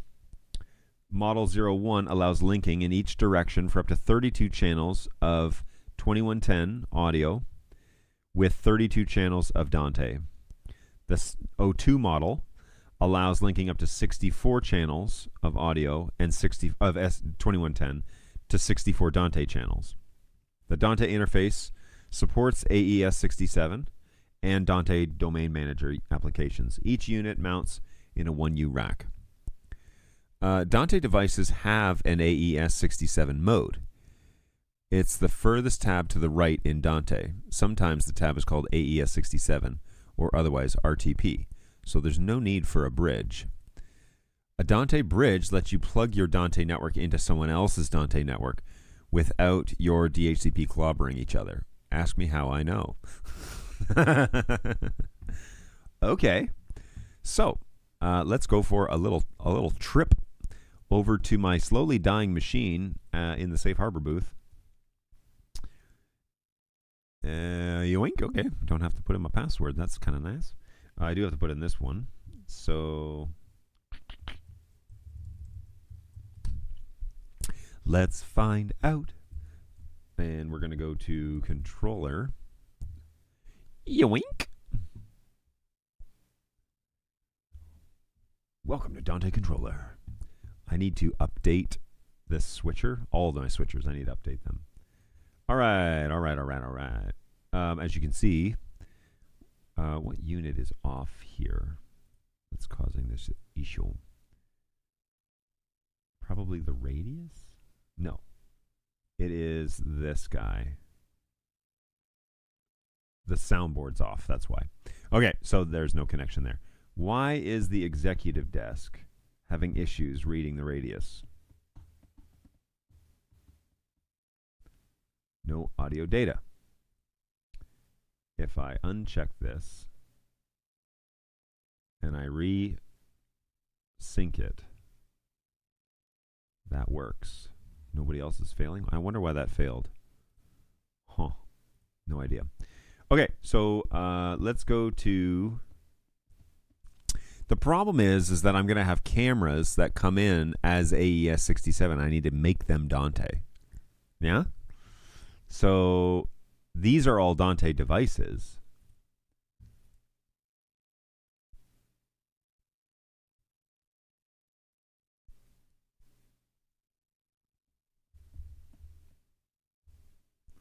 So tell me a little bit about this, because I want to learn, and the way that we learn is we ask questions. So if I go and say,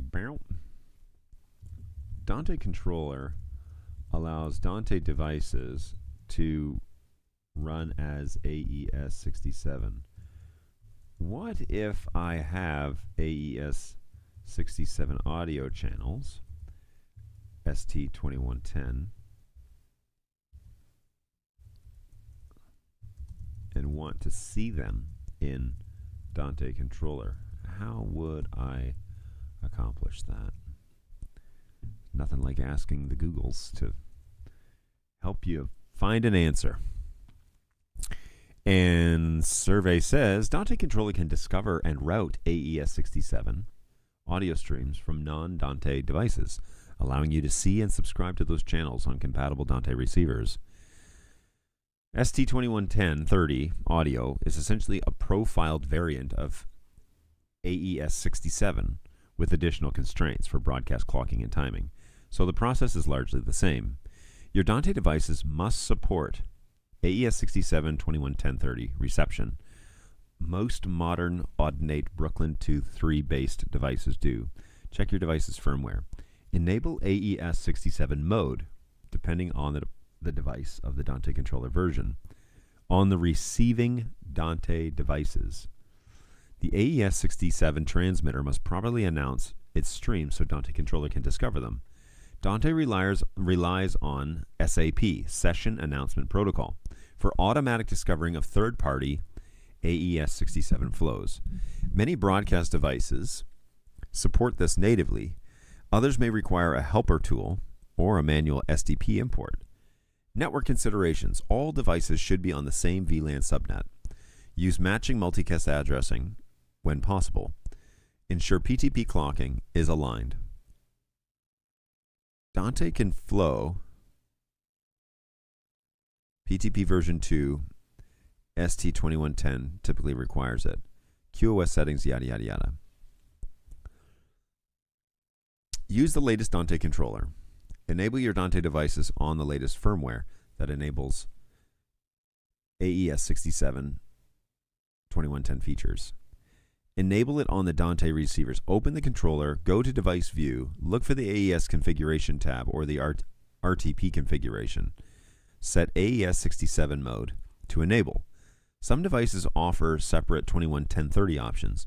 You may need to set the RTP multicast addressing prefix to align it with your transmitter.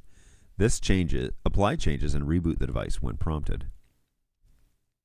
So are you telling me that I can put 2110 devices on my network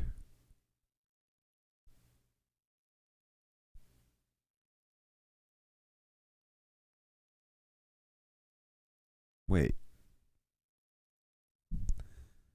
So I can put... Is that right?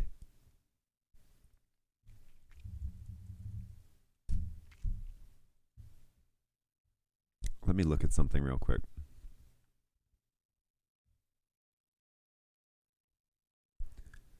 No converters found.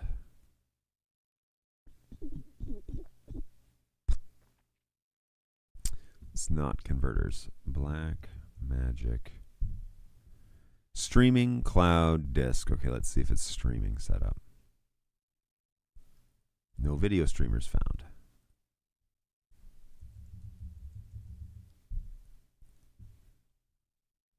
Camera setup. Maybe it's the camera setup I'm looking for. No cameras or accessories have been found. Okay. Why Blackmagic streaming setup? Where's the file location here? When your Dante devices enable AES67 mode, they can directly interact with AES67 workflows. And they also start using PTP version 2 instead of version 1. Once enabled, you'll see AES67 flows across the top so that you can map them onto receivers on the left. Yes, if you spring for the Dante domain controller subscription, you can use Dante controller to do direct 2110 stuff too.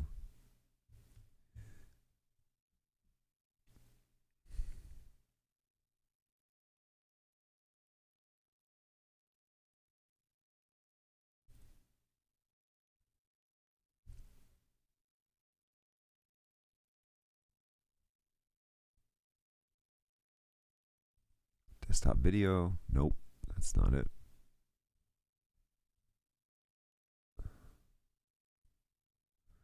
I'm trying to figure out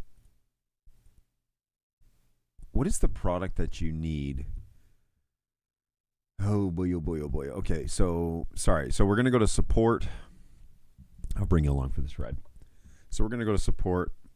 I'm going to just type in studio converter. Did you mean studio converter? Blackmagic ATEM studio converter. Blackmagic converters. Converters 12.2 updates. This software update adds support for 2110 to SDI and HDMI 12G. I am sure that our controllers have not been updated correctly. But how do I see them? So it says Blackmagic converters. What is the software that I need? Right, because in here, I guess I have to be plugged in via USB or something stupid like that. Because if I go to converter setup, nothing is found. How are they? I guess they may not even, yeah. So it says, check that your converter is plugged in properly. Yeah, so I wonder if it's because they have to be stupidly USB connected, which I think is dumb. Dumb, which means that I've got to go to the soundstage someday during the week to do all these updates. And there's no way, maybe through here, that I can see the cameras. Camera, cam 1, settings, sources. Is there any way I can see any of the details on this camera? Like I want to see studio is on air.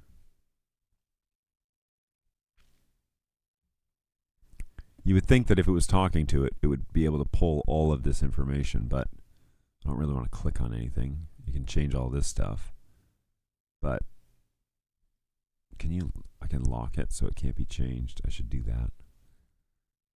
Anyway, really silly.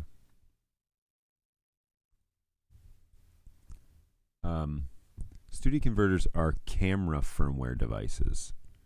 Really? Camera setups. Connect your computer to the accessory to a USB port and turn it on. Oh, and what version was that? Camera.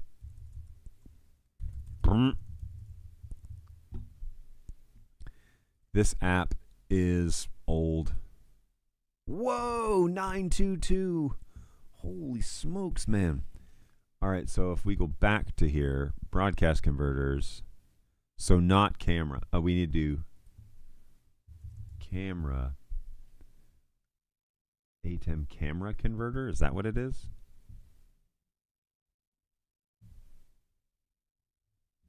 Let's do 922 and see how old that is. Latest downloads. They're like, don't download 922. We can't even get that. cameras. Camera 922 February. Okay. We're not that far off. So camera. Yoink. 10.1. Pro Doc. What is that? So let's read more. Add support for these handles. Can I see immersive cameras? Camera 10.0. Ursa. What if I said Studio 6K? Oh, this one. Micro. No. This installer will add Blackmagic camera setup software 6960. Okay, I'm not that far off. What's new? Nothing for my camera, though.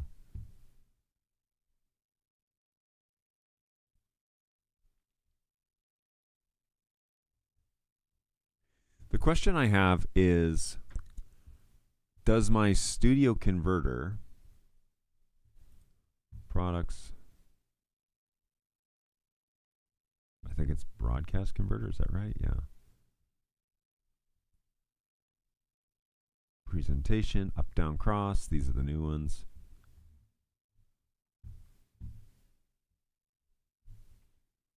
Cameras. Go down to mine. This guy right here.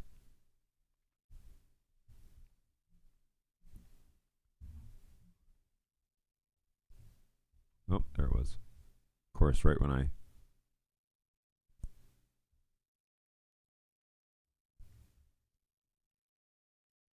connect to your 2110 broadcast system.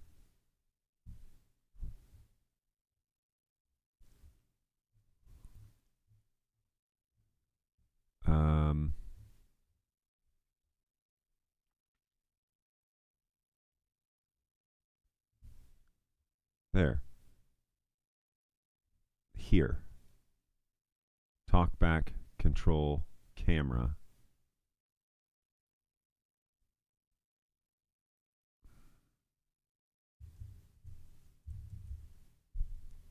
Five references.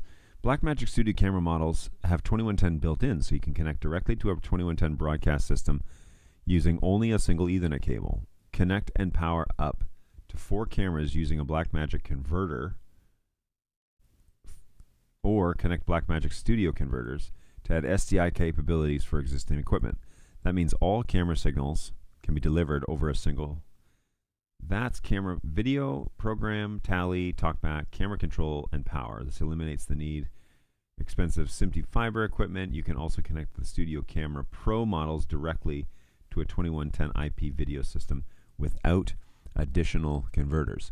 The camera will do 2110 directly without the Studio converters as well, using plain 10 gig PoE. That's annoying that if the question I have is it 2110, is the connection that it currently has between the Studio converter and, where's that stupid page?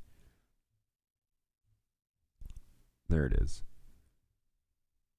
10 gig Ethernet with Pro models connect. So I'm assuming it's doing 2110 right now between the camera and the converter. The converter is basically a 2110 conversion. They're just not saying that here necessarily. But then, if that's the case,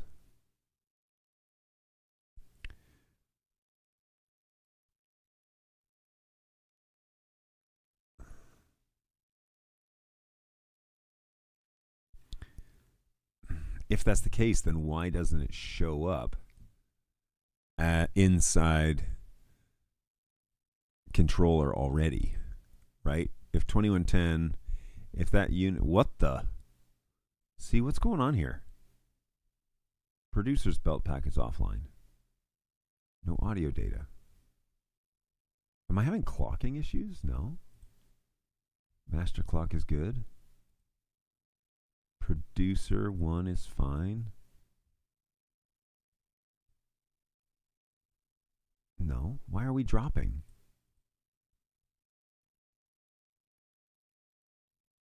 Dropped. All right, what do we think this is? Status.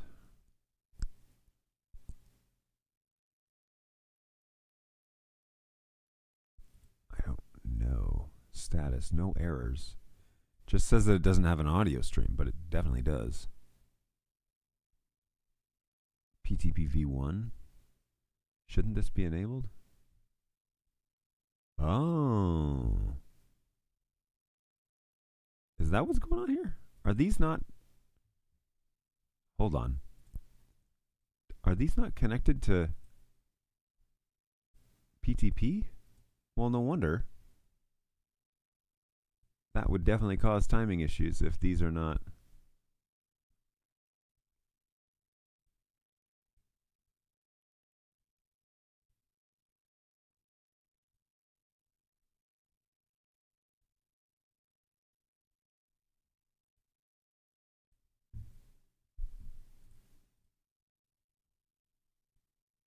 Okay, so everybody's online again now.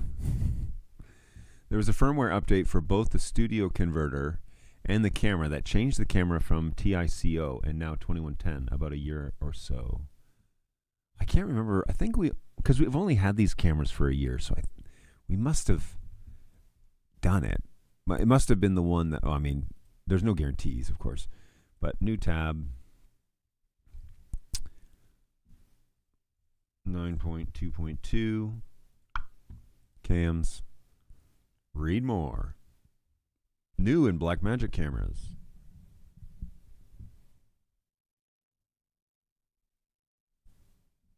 What if I just type in 2110? Will it find it there? Camera beta's 9.4. Yeah, Pro. Here we go. SMPTE 21. Any Studio Camera Pro running 2110 software will not be able to connect to the Studio Converter via 2110 unless it has also been updated by this with the software as well. So you got to update the camera and the converter in order for the 2110 change to happen. And the last time I did this was 9.2.2. So is 9.4 done? Like it says beta. 9.4. Bow. 9.4 beta. That's April of 2025. What about 5? 9.5.3. 9.5 adds beta support, subject, beta support, blah, blah, blah, blah, blah. This is for my camera, it just said, right? Blackmagic camera setup, 6K camera. Oh, that's a cinema camera, not a studio camera. Okay, so these may not apply. So if we say studio camera 6K Pro, the latest update for the camera is 10.1. Man, I wish there was a way that you could see, like, what is this? This software adds support for the ATEM camera control via HDMI input, as well as improving headphone outputs. Blackmagic cameras 10002.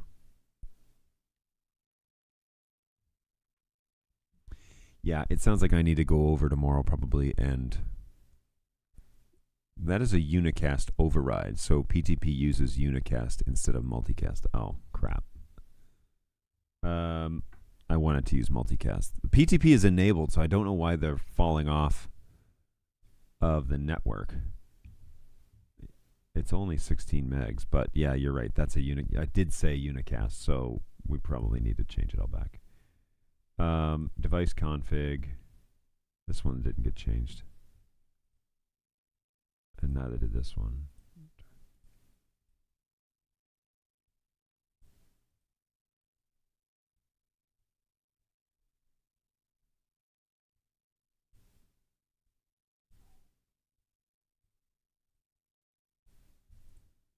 Not that my network would get flooded with this many sources, but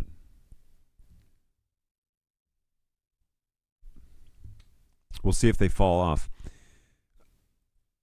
I'm not too sure.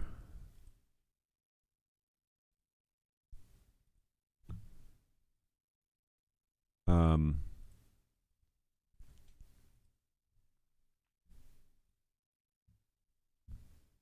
radius leader, domain number 0. This guy's always on. He could be configured as domain number 1. He never goes offline. This feature cannot be configured. Controls.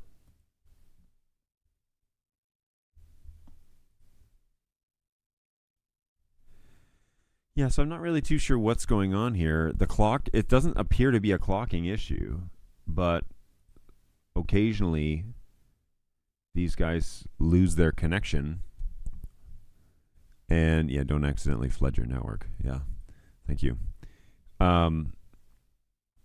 Anyway, I'm not too sure then what's going on because I thought I had it fixed because inside of Engage, I was able to put PTP, TC, I turned that on and that seemed to settle everything down. But now I'm losing signals again midweek, so I'm not too sure what's going on there.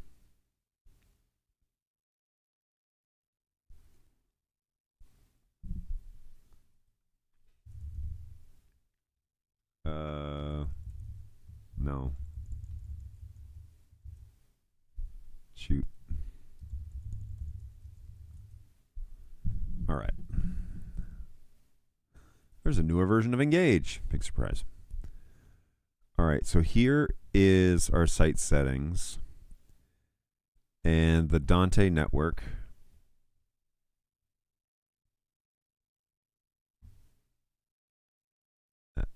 If we say edit, I guess. Next. PTPTC.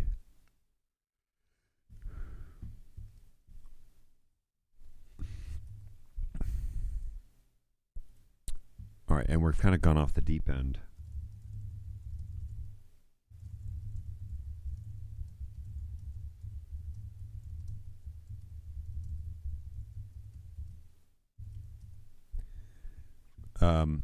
But I will continue to give you guys more updates about the show as I kind of think them through and about projects that we now have up and coming.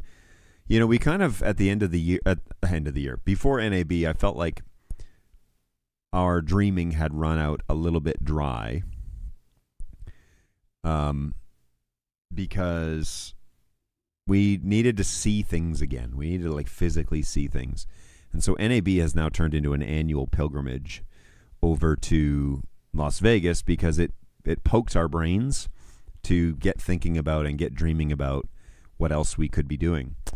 The other show that we talked about, I said it would be nice to go to InfoComm in the coming years at least once just to see. It's also in Vegas, but it's more integrator, which is what we are. I mean, we integrate our products into our own production, but it's more AV integration focused instead of broadcast focused, which is what this one is. And so I'd be interested just to see, you know, it may be the exact same and it may not be as beneficial or it might be better. I don't know. But I told Dave one of these years we probably should go just to see if it's better and or if it's beneficial at all. It's also not as widely attended as NAB is, and so it's less crowded, which means you get more FaceTime and all that, I think. But I don't know. Yeah, I don't know. So we can start from there and see if there are any benefits to doing that and going to InfoComm. But we now have a bunch of ideas in terms of projects that we want to do and where we're going to, some rabbit holes that we're going to go down, including the green screen project, potential camera upgrades with BirdDog and with Blackmagic, and then a 2110 project that might happen. And then there's probably something else that I'm forgetting, but I'll have to look through my videos. The mobile internet piece, like with Peplink, we talked to them. But I'll talk about Peplink next week because I've done some upgrades with my own system that we can chat about next week. So tune in next week when we talk about Peplink and a whole bunch of things that the conversation I had with Peplink, but then also the changes that I've made in my own setup here at home. And then we've got some shows to talk about, different stands that we went to. Netgear AV, some updates that they had, and a conversation I had with Laurent. So that'll be in 2 weeks, I think, conversation I had with Laurent about a couple of things that he told me to email them about. So felt pretty good. My coworker and boss was like, that must feel pretty good to have the lead developer kind of confirm the things that you're talking about. And so we'll talk about that in a couple of weeks. But yeah, let's start going down these rabbit holes and figuring out what's next. Next week we'll talk about PepLink, and that show is that the 7th? Or no? The 7th is in 2 weeks. So anyways, PepLink's coming up, one of these shows. Maybe next week we'll talk about Netgear. But yeah, let's go for it. And we will we'll touch base again this same time next week, and it'll be great. So thanks, everybody. Thanks for coming along. I can feel my brain power getting to like the exhaustion level. Updates on the booth, the recording office and studio, by the way, just briefly, putting in hat channels in the ceiling. Got to do that today and tomorrow, finish that up. And then in the next couple of weeks, I'm having drywallers come by. I called them last week, and they were going to come this week, but they had a huge commercial project show up, so they have to push my little residential one off to the back. So they're going to do it. It's going to get drywalled, but that gives me about 2 weeks to finish up all of the little things that need to get done. So I'm going to do that today and tomorrow, button up those items, and then we're going to get drywall. That'll be next. So I'm pretty excited about that, and hopefully that will all go swimmingly well. So more photos to come, I'm sure. And yes, hopefully everybody has a great day. Have a great day, Angus. Always good to have you along. And same with you guys, NetHab. And who else was in this one here? Nightbot. Oh, Live at iPhone. How's it going? Thanks for stopping on by. Always a pleasure. And Sean, if you're still around, thanks, guys. Thanks for jumping in the chat and making this fun. I had a really great show, the NAB show, and I have more stuff to share. So tune in future weeks, and we will get her done. So thanks, everybody. Hopefully you're doing well. Take care of yourselves. Take care of each other. We'll see you in about a week when we'll get back together. Bye, guys.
One.